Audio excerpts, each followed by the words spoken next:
What's up, Chiefs Kingdom? Harrison Graham here with another episode of the Kansas City Chiefs Report by Chat Sports. And coming up on today's show, it is mailbag time. So if you have a question, two ways to get on the show. First, you can use hashtag Chiefs to ask your question. Second, Super Chat. If you donate to the program, guaranteed to get your question on the show. Anybody who Super Chats, we appreciate that very much. And you will jump to the start of the line. Let's go ahead and get to it. First up is the Bearded Gamer. Nice. I'm a bearded person myself. Not much of a gamer anymore, unfortunately. I got a kid now. Don't have time for that. But I am envious. Besides 15, who would you consider untradeable on the team? The second most untradeable player on this team. That is a really good question. Travis Kelce, even though he's older, there's just no way they would trade Kelce. I'd go Chris Jones after that, but the only reason I wouldn't completely dismiss Jones is he's kind of in that Tyreek Hill category of you either have to pay him an insane contract, which I'm open to doing, and I think the Chiefs will, or you trade him for a big haul. We saw them trade Tyreek Hill last year. That surprised all of us. So I'd go Travis Kelce. There's just not a scenario where you trade him. Honestly, you know who's probably after that is Juwan Taylor. You just gave him 4 years and $80 million. You eat a ton of dead cap if you were to trade him right now. So he's up there. Joe Tooney. There's a few guys, but I think Travis Kelce has to be next up. Chad Jameson, since teams are now allowing 3 quarterbacks on game day, is Buechele safe for Kansas City? He could be in more jeopardy of not making the 53-man roster. I need to look into this, Jack. Do you know? So this third QB rule, based on what we know, how does that work with practice squad guys? Like, I think we need to look into this rule more because does that mean you can call up a practice squad quarterback all 17 games? Because in the past, practice squad guys, you're allowed to be on the game day roster like 2 or 3 times, but if he doesn't count against the game day roster, you might just be able to put him on the practice squad and then suit him up on Sundays. So I need to look into that part of it more. If that still violates how many practice squad elevations you get, then I would say yes, Shad, he probably is safe. Producer Jack is looking into it now, so one emergency third quarterback. We know that, but I just don't know if that means, like, is he on the 53 or is that a practice, or can that be a practice squad guy every week? I don't know that distinction of it, Shad. I don't think Pelissero explained that part of it. But for those who don't know, there is a new rule, and the reason they did this is because of the NFC Championship game last year. So every team has a 53-man roster, but on game days, I think 46 or 48 are active. I can't remember. So a lot of teams only have 2 active quarterbacks on game day.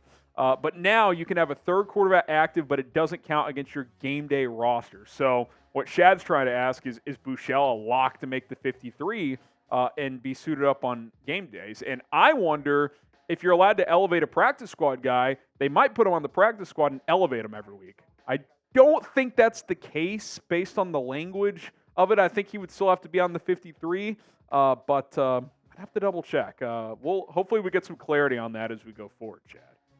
From Curran Slayer, do you think the Chiefs should sign Turk from Oklahoma? He's a Dolphin. The Oklahoma punter, he's a Miami Dolphin. Will Scott will tell you all about that. Tony Fuentes, I think Lucas Niang is more likely to get cut. He could. He's not going to be a starter unless Donovan Smith is just trash. And even if that's the case, what, are you going to flip Niang to left tackle, or is Juwan Taylor going to go to left at that point? Because I don't think Niang's a left tackle. I think he's a right tackle. So how does Wanya Morris look? So there's a lot of factors. I think he makes the team, Tony, but it's not a guarantee. He's going to have to show that he can be an asset. From Gator, would you rather have Mike Evans or Brandon Aiyuk? I'd rather trade for who's ever cheaper in terms of trade chips. And that might actually be Evans because he's 30 now and he's only got 1 year left on his deal. Aiyuk is younger and probably has more long-term upside, but he might also cost a little bit more in a trade because of that. So keep that in mind as well.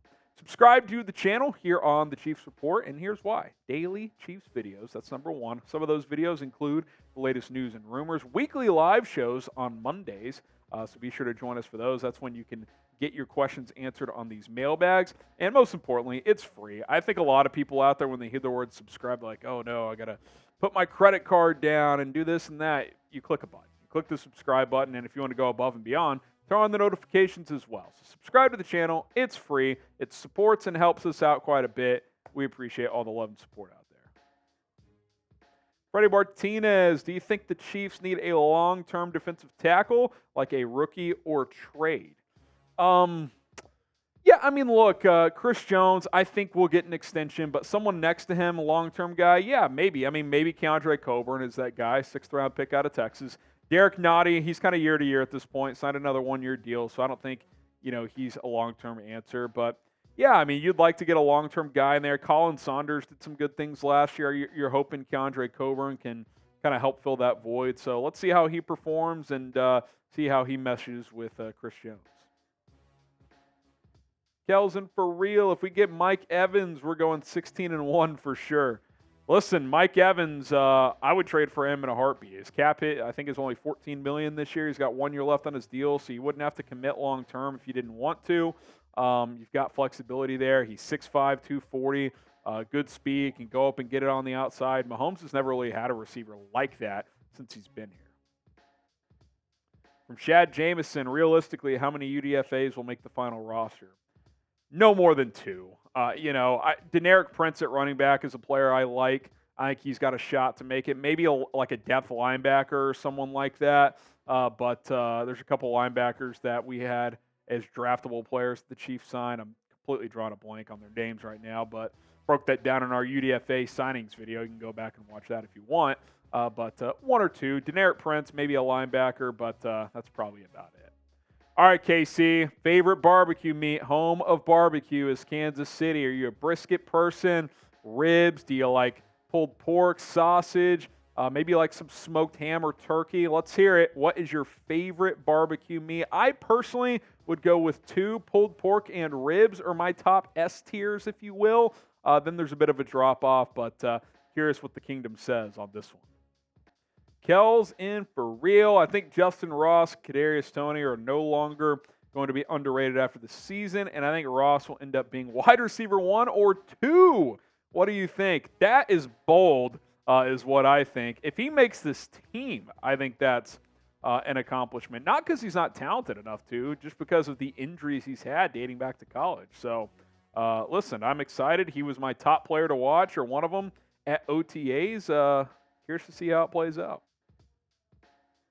Alex plays. I think that the Chiefs could go for Brandon Aiyuk. I mean, look, I like Aiyuk a lot. Great route runner. Arizona State legend. Producer Jack went there. So, listen, forks up, all that stuff. But I think the Niners would ask for a lot. Not sure the Chiefs would be willing to give up a lot. Christopher Huff, this is an embarrassing question, but what does OTA stand for? It's not embarrassing. Organized team activity, which quite frankly is a dumb, name for something. It's voluntary workouts, voluntary practice. It's not mandatory. It's kind of the first time the full 90-man roster can meet at the facility with coaches. That's all it is. Appreciate all the questions here on the Chiefs Report. If you have any more, if you want to interact with me elsewhere, you can do so on social media. It's at HGramNFL on Twitter, at HGramNFL on Instagram. We've got you covered, so go ahead and hit me up over there at HGramNFL on both social media platforms.